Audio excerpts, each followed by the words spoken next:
बैरी Stanton नाम का एक बंदा ट्विटर पर यह पोस्ट कर इंडिया का मजाक उड़ाता है, बट इसके बाद जो सब इंडियंस मिलकर इसके साथ करते हैं वो सुन आपकी रूह को सुकून मिल जाएगा। पर ये एक लौता केस नहीं है जब इंडिया के खिलाफ इतना रेसिज्म एंड हेट्रेड देखने को मिली। 2018 से ही रेसिज्म वर्ल्ड वाइड इंडिया के खिलाफ बहुत ज्यादा देखने को मिल रहा है। जब प्यूडीपाई ने बिच लजानिया नाम का इंडियन डिस ट्रैक अपलोड करा था, चाहे रियल लाइफ में हो या फिर सोशल मीडिया में, हर जगह इंडिया को हेट मिल रही है और अभी तो खुद कंट्रीज के ऑफिशियल्स इंडिया का मजाक बना रहे हैं। आखिर पूरा वर्ल्ड इंडिया से इतनी हेट क्यों करने लगा है, आइए जानते हैं आज के इस पॉडकास्ट में।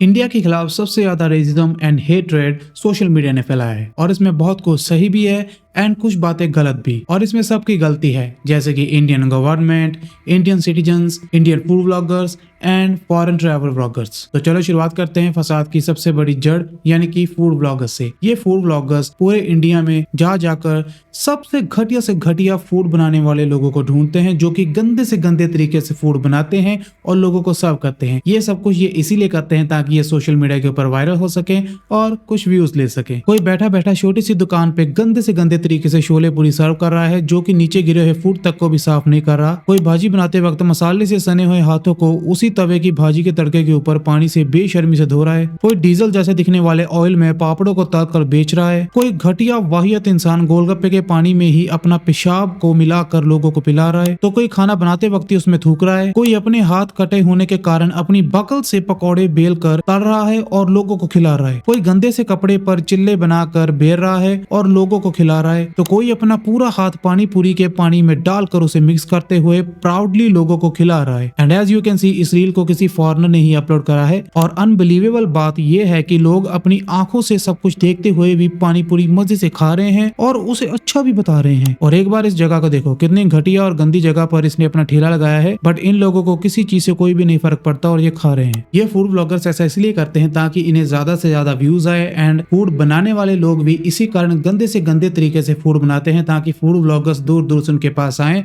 और आकर उनकी वीडियो शूट करें और उन्हें वायरल करें और वो भी सोशल मीडिया के ऊपर वायरल हो और लोग उनके पास आए और वो खूब पैसे कमाएं। सो मेनली फसाद की जड़ है ये फूड ब्लॉगर्स जो कि स्ट्रीट फूड को बदनाम कर रहे हैं और पूरे दुनिया में हमारी नाक कटवा रहे हैं। और मैं अब तक हैरान हूँ कि खुद FSSAI ने इसके ऊपर एक्शन क्यों नहीं लिया और वो ऐसे वेंडर्स को क्यों पनिश या फिर फाइन नहीं करते जो इतना गंदा फूड बनाकर लोगों को सर्व कर रहे हैं। इनफैक्ट जितनी भी लोकल फूड बनाने वाली शॉप्स और फैक्ट्रीज हैं वो इतनी अनहाइजीनिक है कि वो सब देख के आपकी उल्टी भी सीधी हो जाए। जरा इसे देखिए, इमेजिन कर सकते हो कि ये क्या है। ये है आपकी फेवरेट सोया चांप की मेकिंग। इतने घटिया और अनहाइजीनिक तरीके से सोया चांप को बनाया जाता है जिसे आप बाद में मजे से खाते हैं, इंक्लूडिंग मी। और ये रही आपके बन की पैकिंग सील विद किंग की थूक। और इसका आटा कैसे गूंदा जाता है ये देखिए। और ये बन रही है सब इंडियंस की एक फेवरेट चीज जिसे सब लोग सर्दियों में मूंगफली के साथ खाते हैं, यानी कि रेवड़ी। और ये लोहड़ी के फेस्टिवल पर बहुत ही ज्यादा खाई जाती है। एंड देखिए इसे कितने गंदे तरीके से बनाया जा रहा है और पैरों से इसे गूंदा जा रहा है। और यही सेम स्टोरी ऑलमोस्ट हर उस फूड की है जो हम बिना लेबल के या फिर बिना ब्रांड के खाते हैं। चिक्की, बंस, रस्क केक्स, मुरादा, नमकीन और यहाँ तक कि गुड़ भी इससे सेफ नहीं है। गुड़ को भी इतने गंदे तरीके से बनाया जाता है as you can see in this clip कि हाइजीनिक का कोई भी ध्यान नहीं रखा जाता। And list goes on. और ये सब कुछ इतने गंदे तरीके से बनाया जाता है कि उसके कीटाणु भी मर जाएं। और जब ये वीडियोस वायरल होकर बाकी देशों में जाती हैं तो शर्मिंदगी के कारण हम फूड ब्लॉगर्स तो अपने व्यूज के लिए इतने गंदे फूड मेकिंग वेंडर्स के पास जाते हैं, बट ये जो लोकल फैक्ट्री मेड चीजें होती हैं इनको अवेयरनेस के लिए बनाया जाता है। बट जैसा कि आपको पता है कि सोशल मीडिया में कोई भी किसी भी चीज को एक्सेस कर सकता है जो ऑनलाइन है, और यही अवेयरनेस वाली बनाई वीडियोस जब फॉरेन में जाती हैं तो वहां के लोग जब इन्हें देखते हैं तो उन्हें ऐसा लगता है कि इंडिया पूरा अनहाइजीनिक है और वहां पर सभी चीजें ऐसे ही बनती है। तो इसी कारण हमें बहुत ज्यादा रेसिज्म एंड हेट्रेड का सामना करना पड़ता है, जबकि ये वीडियोस हमारी ही अवेयरनेस के लिए बनाई जाती है कि हमें पता हो कि कौन सा फूड कैसे बनता है, बट वो लोग इसे इस एंगल से नहीं देखते। फॉरेनर्स अक्सर ये कमेंट करते हैं कि hygiene is illegal in India, और आपने भी ये स्टीरियोटाइप कमेंट कहीं ना कहीं सोशल मीडिया के ऊपर जरूर पढ़ा होगा। लेकिन हम सभी जानते हैं कि इंडियन स्ट्रीट स्ट्रीट फूड इतने गंदे नहीं होते और ज्यादातर इंडियन स्ट्रीट फूड बहुत ही ज्यादा क्लीन होते हैं एंड वेंडर्स ग्लव्स का भी यूज करते हैं एंड कई तो हेयर नेट का भी यूज करते हैं और अपनी सफाई का भी पूरा ध्यान रखते हैं।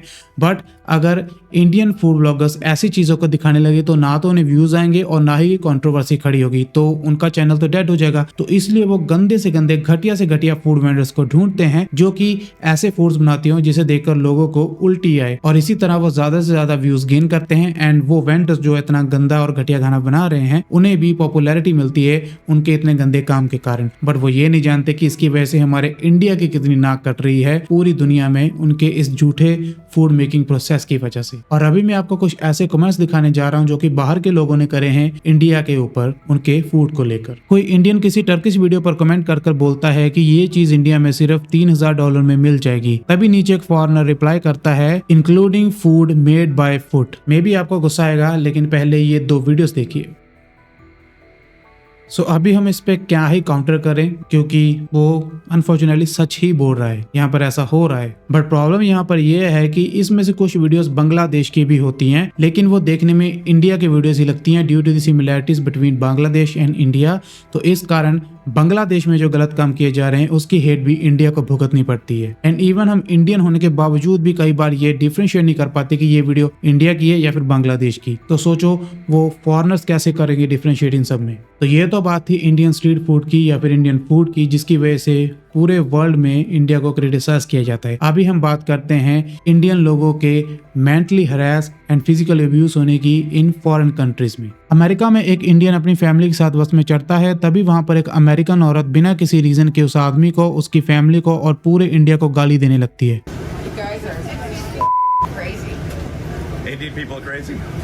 सेम यही चीज कनाडा में भी एक ओल्ड कैनेडियन लेडी ने इंडियन बॉय के साथ करी थी। And I want you to go back.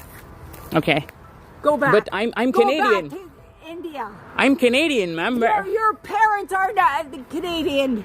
Your grandma is not Canadian. So what wrong did I do to you? I'm just trying to understand, like, what wrong did I do to you? और इसके अलावा Europe में एक अनुराग नाम का Indian लड़का चला जा रहा था, तभी एक यूरोपियन लेडी ऊपर अपनी बालकनी से खड़ी जानबूझकर अनुराग के मुंह के ऊपर थूक देती है।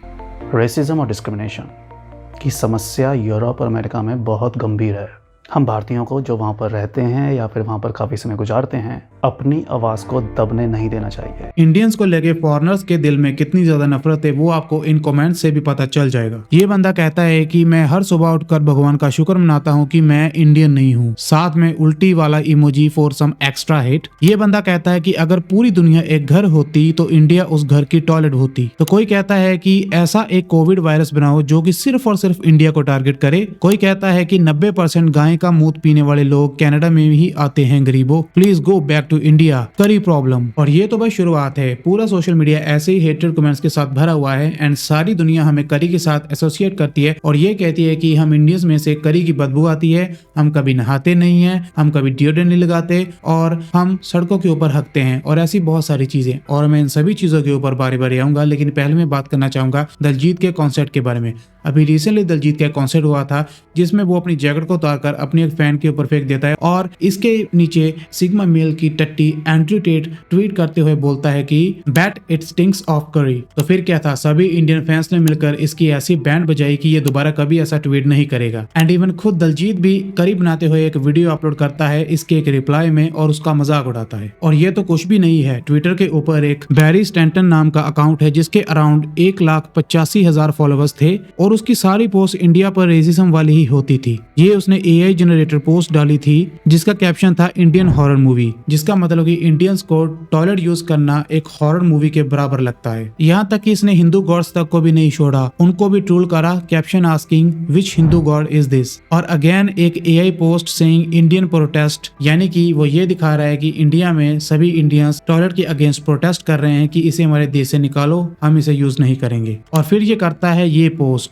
One race human race. जिसमें ये Indian women and American women को कंपेयर करके पूरे इंडिया की औरतों की इंसल्ट करता है। और ये पोस्ट बहुत ही ज्यादा वायरल हो जाती है और बहुत सारे इंडियंस तक पहुंच जाती है। और फिर क्या था, सभी इंडियंस मिलकर इस अकाउंट के ऊपर मैस रिपोर्टिंग करते हैं, जिसके बाद फाइनली ट्विटर इस अकाउंट को सस्पेंड कर देता है। और उसके बाद ये बैरी, जिसका ये अकाउंट था, ये फिर से ट्विटर को रिक्वेस्ट करता है कि इसके अकाउंट को रिवाइव करा जाए, लेकिन after manually review again Twitter ये डिसाइड करता है कि ये एक रेसिस्ट अकाउंट है और हम इसे रिवाइव नहीं करेंगे और ये परमानेंटली सस्पेंडेड रहेगा। हालांकि बैरी कौन था इसकी आइडेंटिटी रिवील नहीं हुई, लेकिन उसका अकाउंट परमानेंटली सस्पेंडेड हो गया।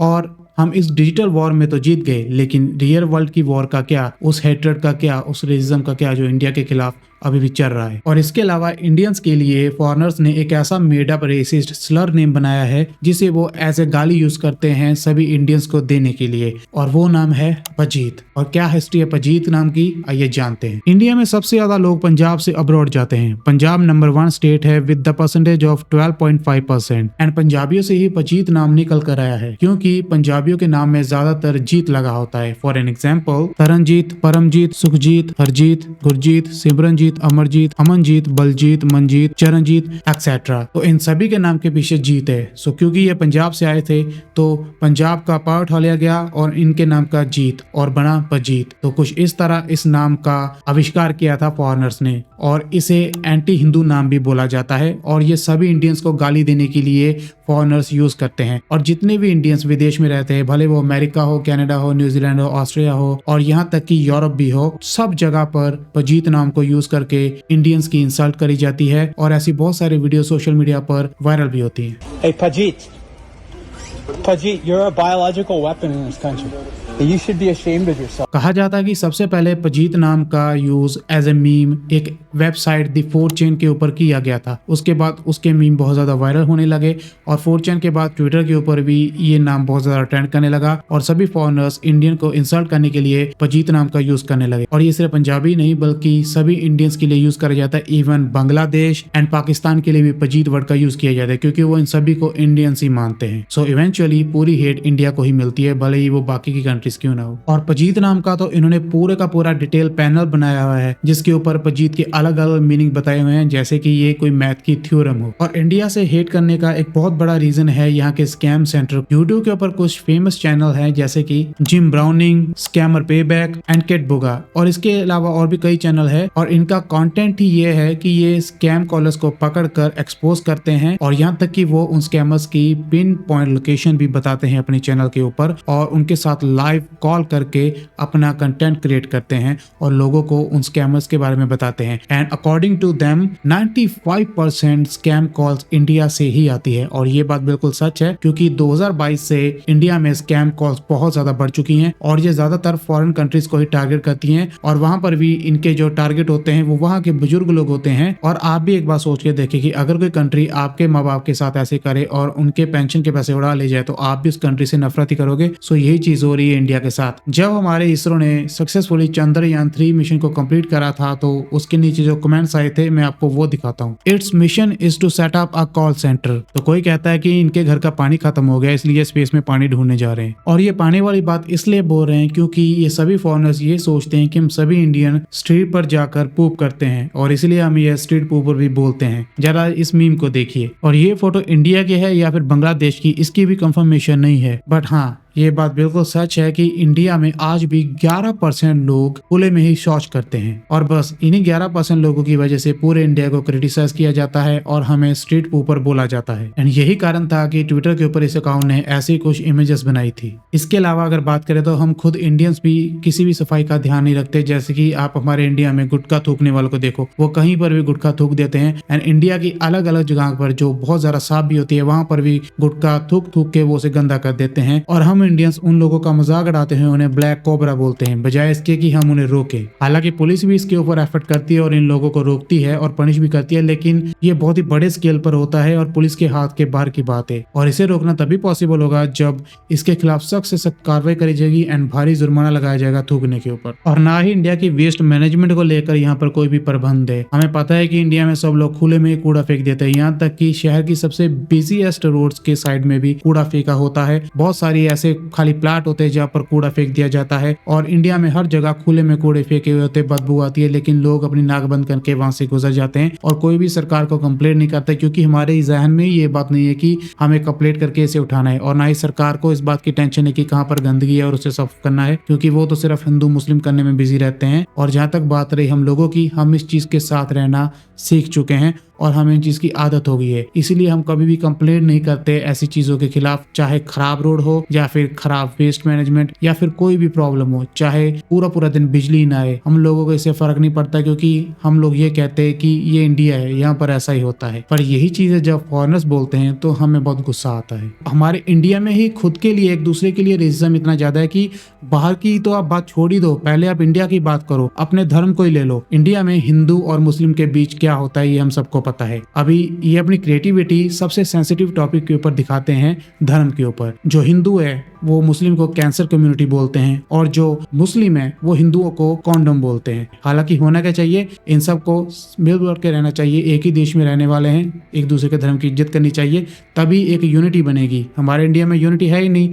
यही चीज जब बाहर वाले बोलते हैं तो हमें मिर्ची लगती है। तो पहले तो भाई अपना दिल और दिमाग साफ करो ना, पहले तो हम इंडिया में रहकर एक दूसरे से ही मिलजुल के रहना सीखें, उसके बाद हम बाहर वाली चीजों से फाइट करेंगे ना। और फिर हम लोग कहते हैं we are proud to be an Indian, और कभी इस बात पे ध्यान देना, we are proud to be an Indian ये चीज हम इंग्लिश में बोलते हैं, ना कि हम अपनी मातृभाषा हिंदी में। कितने लोगों ने बोला है कि हमें भारतीय होने पर गर्व है, सब लोग 15 अगस्त पे भी यही लिखते हैं, we are proud to be an Indian. तो भाई काहे का गर्व हुआ, ये काहे का प्राउड हुआ अगर तुम अपने देश की सबसे अहम बात को ही इंग्लिश में लिख रहे हो। और हम जो इतनी इंग्लिश बोलते हैं उस एक्सेंट का मजाक भी पूरी दुनिया में उड़ाया जाता है। और जैसे हम इंडियंस की हैबिट है कि हम जो इंग्लिश के लास्ट वर्ड है उन पर थोड़ा प्रेशराइज कर बोलते हैं, जैसे कि अगर किसी अंग्रेज ने बोला है तो वो यू आर बोलेगा, लेकिन हम लोग यू आर बोलते हैं। तो एंड के स्पेलिंग्स पे थोड़ा ज़्यादा जोर दिया जाता था, पहले के टाइम में तो बहुत ज़्यादा था। अब वही चीज़ को, उसी एक्सेंट को लेकर बहुत ज़्यादा हेट्रेड एंड रेसिज्म हम इंडियंस पे होता है, इसलिए हमको मीम्स के ऊपर सार सार कहकर भी मजाक उड़ाया जाता है। हालांकि ये वर्ड सर है, लेकिन सार सार कर हमारा मजाक उड़ाया जाता है। बाहर वाले तो हमें बाद में बांटेंगे भाई, हमने तो पहले ही खुद को बांट लिया धर्म के नाम पर, कल्चर के नाम पर, लैंग्वेज के नाम पर और कास्ट के नाम पर, ठीक है। और ये तो कुछ भी नहीं, अगर हम बात करें हमारे इंडिया के अंदर ही हम खुद भी एक दूसरे के साथ कितना रेसिज्म करते हैं। आप नॉर्थ ईस्ट साइड चले जाओ जो इंडिया की है, वहाँ पर लोगों को क्या बोला जाता है, चाइनीज़, चिंकीज़। और अगर वो सोशल मीडिया पे कोई रील डाल दे तो उन्हें कमेंट करते हैं हमारे ही इंडियंस, चल चुपचाप 2 प्लेट मोमोज लगा। जो पंजाबी है उनको क्या बोला जाता है, उनको लस्सी बोला जाता है या फिर खालिस्तानी बोला जाता है। बिहारी है, बिहारी को तो एक गाली की तरह ट्रीट करा जाता है कि एक बिहारी है, ये अनपढ़ है, ये जिनको पूरे इंडिया में भैया बोलते हैं। जो साउथ इंडियंस है उन्हें देखते ही अयो अयो करने लगते हैं लोग। तो ये रेसिज्म ही है, और ये क्या है, हम खुद के देश में रह के एक दूसरे के स्टेट के लोगों को हम ऐसे ट्रीट कर रहे हैं, तो हमें फॉरेनर से कैसे एक्सपेक्ट कर सकते हैं कि वो हमें सही तरीके से ट्रीट करें। तो बात तो वही आएगी ना, पहले तो हमें खुद को बदलना होगा, खुद का माइंडसेट ठीक करना होगा, फिर ही हम दूसरों से लड़ पाएंगे। इसके अलावा हम इंडियंस को cow piss drinker and cow poop eater भी बोला जाता है, जो कि एक मायने से देखे तो सच है, क्योंकि हमारे इंडिया में कुछ लोग वाकई में ऐसा करते हैं। अब देखो यार, इस चीज पे किसी को गुस्सा लगता है तो लगे, लेकिन ये बात बिल्कुल गलत है। And it's a common sense that कि वो एक जानवर है, गाय एक जानवर है, और हर एक लिविंग बीइंग की तरह वो भी अपनी बॉडी से अपना वेस्ट निकालती है। एंड उसका मूत्र और उसका गोबर, ये बताने की ज़रूरत नहीं है कि उसका वेस्ट है, जिसमें बहुत सारे हार्मफुल बैक्टीरिया होते हैं। और ये बात बतानी भी क्यों पड़ रही है कि भाई किसी जानवर का गोबर और मूत्र मत खाओ पियो। और यही चीज़ जब फॉरेनर्स बोलते हैं तो हमें गुस्सा लगता है। हालांकि हम सभी इंडियंस ये काम नहीं करते, लेकिन जो कुछ गिने चुने लोग करते हैं, भक्ति में अंधे लोग, तो उनकी वजह से पूरे इंडिया को इस चीज़ के लिए क्रिटिसाइज किया जाता है। मैं पर्सनली भी इस चीज़ को भुगत चुका हूँ। मैं एक वीगन हूँ और वीगन पोस्ट के ऊपर अक्सर मेरी डिबेट चलती रहती है फॉरेनर्स के साथ, ज़्यादातर क्योंकि वो ज़्यादा मीट खाते। तो जब उन्हें पता चलता है मैं इंडियन हूँ, या फिर मेरी प्रोफाइल विजिट करते हैं, बिकॉज मेरी प्रोफाइल प्राइवेट नहीं है, तो वो देखते हैं कि इंडियन है, वो सबसे पहले बात ही ये करते हैं कि गो ड्रिंक काउस यूरिनेट, और जो गो ईट पूप, या फिर कहते हैं कि जाओ जाकर सड़कों के ऊपर हगो। तो ये एक स्टीरियोटाइप है। तो मैं इन सब चीज़ों का जवाब काफ़ी लोगों को दे चुका हूँ, और कुछ चंद लोगों की वजह से हमें भी ये सब क्रिटिसिज्म सहना पड़ता है जो रेसिज्म होता है। सो यार ये तो कॉमन सेंस है कि यार किसी जानवर का वेस्ट क्यों खा रहे हो।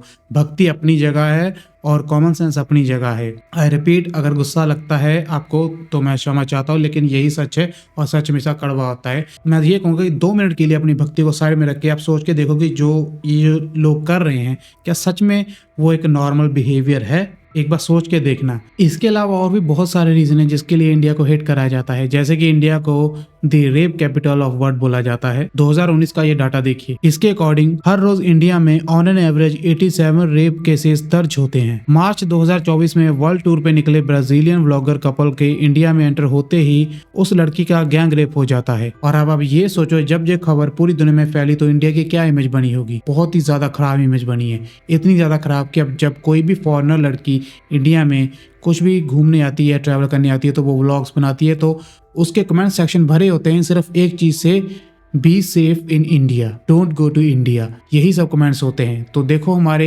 देश की क्या इज्जत रहेगी पूरी दुनिया के सामने। और इस बहती गंगा में बहुत सारे फॉरेनर्स भी हाथ धोने के लिए इंडिया में आते हैं। तो जैसे कि अभी सभी फॉरेनर्स को पता है कि इंडिया को इतनी ज्यादा हेट मिल रही है, कोई भी कंट्रोवर्शियल चीज या फिर इंडिया का तिरंगा लगाकर कोई भी वीडियो डाल दो तो व्यूज ही व्यूज हैं फॉरेनर्स के लिए। तो यही चीज का फायदा उठा के बहुत सारे फॉरेनर्स इंडिया में आते हैं और वो जानबूझकर इंडिया की वो चीजें दिखाते हैं जो कि सबसे ज्यादा घटिया है या फिर अनअटेंडेड है या फिर स्लम्स में जाते हैं, यहाँ पर गरीब से गरीब लोग रहते हैं और जानबूझकर वो ऐसी चीजें दिखाते हैं ताकि कंट्रोवर्सीज खड़ी हों और लोगों को इन चीजों को देखने में मजा आता है और उन्हें बहुत ज्यादा व्यूज आते हैं। अब होता क्या है, कोई भी फॉरेनर यहाँ पर आता है, पहली बात तो उन्हें इंडिया का वीज़ा बहुत ईजी मिल जाता है क्योंकि वो कंट्रीज बड़ी होती हैं और उनका वीज़ा प्रोसेसिंग फीस इतनी ज़्यादा नहीं होती। ये क्या करते हैं, एक सस्ती सी फ्लाइट बुक कर इंडिया आते हैं और फिर ये एक सस्ते होटल में रहते हैं, सस्ता ट्रांसपोर्ट यूज़ करते हैं जैसे कि कोई कम से कम रेट वाली ट्रेन या फिर कोई भी और सस्ता ट्रांसपोर्ट। और उसके अलावा ये सस्ता स्ट्रीट फूड जाकर खाते हैं, खाते भी नहीं एक्चुअली दिखाते ही हैं ताकि ये वही इमेज जो दुनिया के सामने क्रिएट हुई है उसे फॉरेनर्स को दिखाएं और ऐसा करके वो काफ़ी सारे व्यूज़ कमाते हैं। और फिर एक भद्दी सी शक्ल बना के इंडिया का तिरंगा पीछे लगाकर एक थंबनेल बनाते हैं और उसे पोस्ट कर देते हैं यूट्यूब के ऊपर और लाखों में और मिलियंस में व्यूज़ कमाते हैं। और अभी रिसेंटली मेरे साथ क्या हुआ था कि एक फॉरेनर लड़की मुझे इंस्टाग्राम के ऊपर डीएम करती है और मुझसे इंडिया के बारे में पूछती है कि जो भी यहाँ पर हम सोशल मीडिया पे देखते हैं वो क्या सच है, क्या इंडिया में सभी स्ट्रीट फूड ऐसे ही बनते हैं जैसे सोशल मीडिया में दिखाई जाते हैं और क्या सभी जगह ऐसे मैसी होती हैं। तो मैंने उसे अच्छी तरह से एक्सप्लेन करा, जो मैं इस वीडियो में भी बता रहा हूँ कि ऐसा कुछ नहीं होता। वो कुछ पार्ट होंगे, अभी बात अगर हम अमेरिका की भी करें तो वहाँ पर भी पूरा अमेरिका ग्रेड नहीं है, वहाँ पर भी बहुत सारे लोग होमलेस है, वहाँ पर भी गंदगी है और आपको बहुत सारी ऐसी वीडियोस मिल जाएंगी अमेरिका की ही, यहाँ तक कि न्यूयॉर्क की भी, यहाँ पर लोग मेट्रो में मूत रहे हैं या फिर वो कहीं पर भी टॉयलेट कर रहे हैं या फिर आपको पता है कि होमलेस पीपल उधर नशे भी करते हैं, बहुत कुछ होता है। तो इमेज सबकी ऐसी होती है लेकिन वो कंट्री सिर्फ अपनी वही इमेज दिखाते हैं जो कि अच्छी है, उनको कोई जाकर एक्सपोज नहीं करता, जैसे इंडिया के पीछे सारी दुनिया हाथ धोकर पड़ी है। तो ये सभी रीजन थे कि क्यों इंडिया से सभी लोग इतना ज्यादा नफरत करते हैं। लेकिन अभी सबसे अहम रीजन मैंने आपको बताया नहीं है, जो कि है जेलस। जी हाँ, ये फॉरेन कंट्रीज इंडिया वालों से बहुत ज्यादा जेलस करते हैं, लेकिन ये इंडिया कंट्री से जेलस नहीं करते, ना ही इंडिया में रह रहे लोगों से जेलस करते।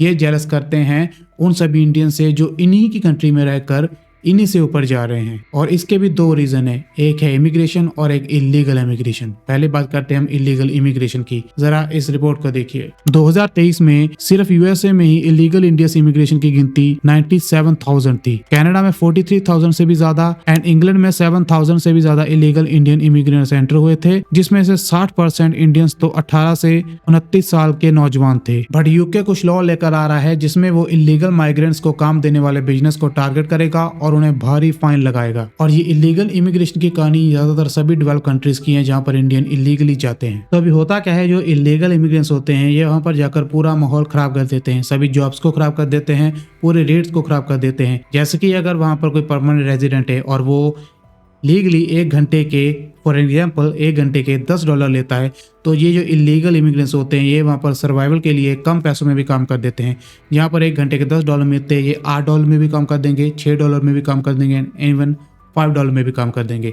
सो जब किसी इंसान को इतनी चीप लेबर मिल रही है तो वो क्यों $10 देगा जब उसका वही काम $5 में भी हो जाता है। तो इसलिए वो उन लोगों को काम देने लगते हैं, इलीगल इमिग्रेंट्स को। और इसमें उनका बहुत बड़ा फ़ायदा होता है क्योंकि कई बार वो उन इलीगल इमिग्रेंट्स को पैसे तक भी नहीं देते उनके किए गए काम के, क्योंकि उन्हें पता है कि ये पुलिस को जाकर रिपोर्ट भी नहीं कर सकते। अगर पुलिस को पास गए तो वो इन्हें डिपोर्ट कर देगी। तो इसलिए वो ज़्यादातर इलीगल इमिग्रेंट्स को ही प्रेफर करते हैं कोई भी काम देने के लिए। एंड कई सारी कंपनीज़, इवन लोकल बिजनेसेस भी जो इलीगल इमिग्रेंट्स को जॉब्स देते हैं ताकि वो कम पैसे में ज़्यादा काम करवाएं, और कई बार उन्हें वो पैसे भी नहीं दिए जाते, जिस कारण वहाँ पर रहने वाले लोगों की जॉब को इफ़ेक्ट पड़ता है और अनएम्प्लॉयमेंट बढ़ती है। इसी कारण वो इंडियन से बहुत ज़्यादा नफरत करते हैं क्योंकि वो वहाँ आकर उनके रेट्स ख़राब कर रहा है, उनकी जॉब्स ख़राब कर रहा है। और ये तो थी बात इलीगल इमिग्रेंट्स की। अभी बात करते हैं लीगल इमिग्रेंट्स की। जो लीगल इमिग्रेंट्स है उनसे तो ये और भी ज़्यादा नफरत करते हैं, क्योंकि जैसा कि हम सबको पता है कि हम इंडियंस बहुत ज़्यादा मेहनती होते हैं, और जो इंडियंस फॉरेन में जाकर काम करते हैं वो तो और भी ज़्यादा मेहनती होते हैं। जहाँ पर ये फॉरेनर्स सिर्फ और सिर्फ 8 घंटे की शिफ्ट करते हैं या फिर 9 घंटे की शिफ्ट करते हैं, वहीं पर हमारे इंडियन 14-14 घंटे 15 घंटे की शिफ्ट करते हैं और डबल ट्रिपल पैसे बनाते हैं ताकि वो यहाँ पर आकर अपने पैसे कमाने के सपने को पूरा कर सके और एक अच्छी लाइफ शुरू कर सके। लेकिन वहीं पर जो फॉरेनर्स होते हैं उनका तो आपको कल्चर पता ही है, वो सिर्फ मंडे से फ्राइडे तक काम करते हैं एंड सैटरडे एंड संडे को वो पूरे पैसे उड़ा देते हैं जो उन्होंने कमाए होते हैं। लेकिन वहीं पर इंडियन 7 के 7 दिन काम करते हैं और डबल शिफ्ट करते हैं, जिसके कारण उनको बहुत ज़्यादा कमाई होती है और वो अपनी सेविंग भी सेव करते हैं। और उसके बाद वो कोई अपना बिजनेस खोल लेता है या फिर ऐसे ही स्टेप बाय स्टेप बहुत तरक्की करता है। लेकिन फॉरेनर्स में ये चीज़ नहीं होती। वो तो पार्टी कल्चर है उनका, वो पैसे साथ साथ उड़ाते रहते हैं, जिसके कारण वो सेविंग नहीं कर पाते और वहीं पर रह जाते हैं। एंड दूसरी तरफ इंडियंस बढ़कर बड़े लेवल पर आ जाते हैं और फिर कई बार वो खुद बिजनेस खोलकर इन फॉरेनर्स को जॉब देते हैं। और ये सब बात हमको पता है कि अगर कोई दूसरी कंट्री से आकर हमारे ही कंट्री को डोमिनेट कर ले और बड़े बड़े बिजनेस खोलकर हमें ही अपने अंडर रख के काम करवाए तो भाई हमें कैसा फील होगा। डेफिनेटली हमें भी अच्छा फील नहीं होगा। सो यही चीज़ वहाँ होती है, वो खुद मेहनत कर नहीं पाते, ना ही वो उनकी रीस कर पाते हैं, जिस कारण वो उनसे नफरत करने लगते हैं। इसी से रिलेटेड एक बहुत ही बड़ी बात भी है जो अक्सर हमने ट्रक्स के पीछे लिखी हुई देखी है कि जलो मत रीस करो। वो रीस तो कर नहीं पाते तो वो जलने लगते हैं, और यही रीज़न है कि वो इंडियन से इतनी ज़्यादा नफरत करते हैं। और अगर हम इसके बड़े बड़े एग्जांपल्स देखें तो बहुत ज़्यादा है। Sundar Pichai, CEO of Google, Satya Nadella, CEO and chairman of Microsoft, Shantanu Narayen, CEO and chairman of Adobe, Jayshree Ullal, CEO and president of Arista Network, Arvind Krishna, CEO of IBM, Ajay Banga, president of World Bank, Parag Agrawal, former CEO of Twitter, Rishi Sunak, former PM of UK, Kamala D Harris, vice president of USA, and the list goes on. तो इतनी बड़ी बड़ी post पर Indians बैठे हैं जहां पर ये फॉरेनर्स नहीं पहुंच पाए अपने ही देश में रहने के बावजूद, तो भाई उन्हें मिर्ची तो लगेगी ही। तो इतनी मेहनत वो कर नहीं सकते जितनी ये इंडियंस करते हैं, तो वो उनसे जलने लगते हैं, उन्हें क्रिटिसाइज करने लगते हैं, रेसिज्म करने लगते हैं, हेट्रेड फैलाने लगते हैं, क्योंकि वो उनके बराबर खड़े नहीं हो सकते। तो ये सबसे बड़ा प्राइम रीज़न है इंडियंस के खिलाफ इतनी ज़्यादा हेट्रेड का।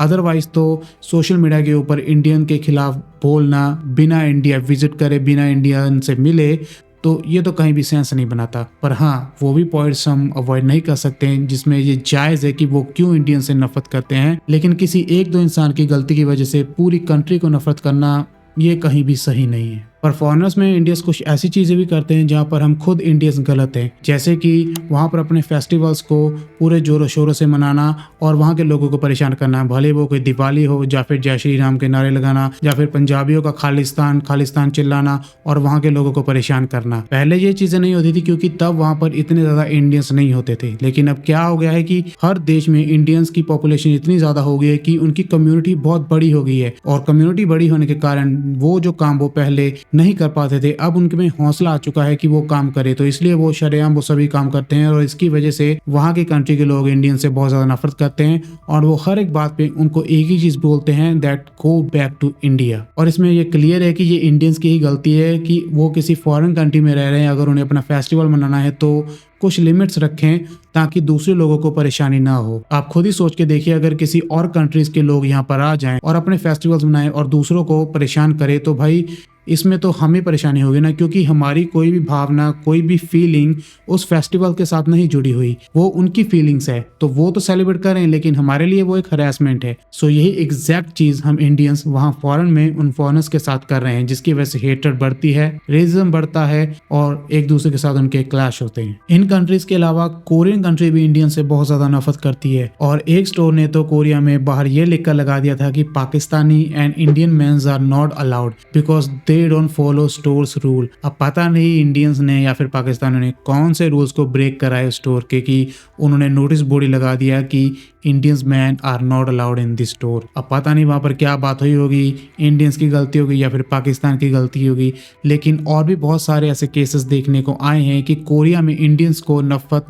की निगाहों से देखा जाता है एंड वहाँ पर भी रेसिज्म एंड हेट्रेड बहुत ज़्यादा है टुवर्ड्स इंडियंस। और इसके अलावा हम इंडियंस का गोरों को लेकर ऑब्सेशन भी बहुत ज़्यादा है। हालांकि अभी कुछ लोग तो इस चीज़ को समझ चुके हैं, लेकिन बहुत ज़्यादा इंडिया के ऐसे इलाके हैं जहाँ पर जब फॉरेनर्स जाते हैं तो लोग उनको ऐसे ट्रीट करते हैं जैसे पता नहीं कौन सी वर्ल्ड वाइड सेलिब्रिटी आ गई है। वो उनके साथ सेलिब्रिटीज की तरह फोटोज खिंचवाते हैं, उनके साथ वीडियो बनाते हैं, कई बार तो बदतमीजी करते हैं, उन्हें जबरदस्ती टच करने की कोशिश करते हैं। अब कई बार कोई लड़कियां आती हैं तो उसके साथ ऐसे मिलकर फोटो खिंचाते हैं जैसे पता नहीं वो कितनी बड़ी सेलिब्रिटी हो, और उसकी प्राइवेसी तक का भी ध्यान नहीं रखते हैं। और यही चीजें क्रिटिसाइज होती हैं जब ये क्लिप्स फॉरेन में जाती हैं एंड वर्ल्ड वाइड इंडिया को हेट्रेड मिलती है इन्हीं सब चीज़ों की वजह से, उन कुछ लोगों की बिहेवियर की वजह से पूरे इंडिया को ये खामियाजा भुगतना पड़ता है। तो एंड में यही कहूँगा कि हम इंडियंस को भी एक स्टैंडर्ड रेज करने की जरूरत है। पहले हमें तो एक दूसरे के साथ यूनिटी बनानी होगी, एक होना होगा, उसके बाद हम इन सभी चीज़ों से डील कर पाएंगे। सो उम्मीद करता हूँ कि आपको ये वीडियो पसंद आई होगी, और पसंद आए तो लाइक करना और सब्सक्राइब करना न्यू हो, क्योंकि मैं ऐसी और वीडियोज़ आगे भी लाता रहूँगा। सो मिलते बहुत ही ज़्यादा एक नई वीडियो के साथ, तब तक के लिए टेक केयर।